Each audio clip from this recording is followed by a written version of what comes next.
بسم اللہ الرحمن الرحیم۔ پاکستان کا ابراہیم لنکن۔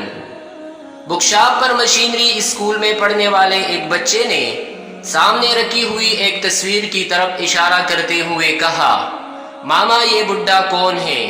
ماں جو انتہائی انہماک سے ایک پیشن میگزین کا مطالعہ کر رہی تھی، اس نے سرسری نظر اٹھا کر قائد-اعظم کی تصویر کی طرف دیکھا اور بولی، او جانی، یہ پاکستان کا ابراہیم لنکن ہے۔ یہ ہے ہماری نئی نسل جو اپنے شاندار ماضی سے بالکل بیگانہ ہوتی چلی جا رہی ہے، اور یہ وہ گہرے گاؤ ہے جن سے ہماری نسلوں کا مستقبل لہو لہوان ہو چکا ہے۔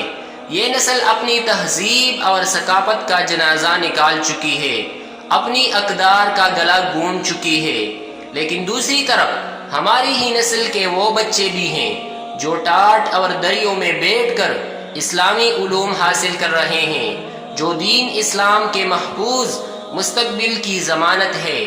آپ اپنی ان دونوں نسلوں کو موازنہ کیجئے، مشینری اسکولوں میں پڑھنے والے بچے، اور دوسری طرف ملت و ملت، دین و ایمان، مشرقی روایات اور نبی کی سنت کو سینوں سے لگانے اور دلوں میں بسنے والے چشم و چراغ۔ ایک طرف وہ ہیں جو دین اسلام کی حفاظت کے کام میں مشغول ہیں، مگر سب کی نظر میں بنیاد پرست اور ان پڑھ جاہل، اور دوسری طرف وہ جو مغربی پتلون میں ملبوس، جن کا ہر فعل اسلام کے منافی ہے، جو لبرل اور ترقی کی معارج پر ہیں۔ ایک طرف ممبر، مسجد و محراب ہے، تو دوسری طرف چرچ اور صلیب کے سائے ہیں۔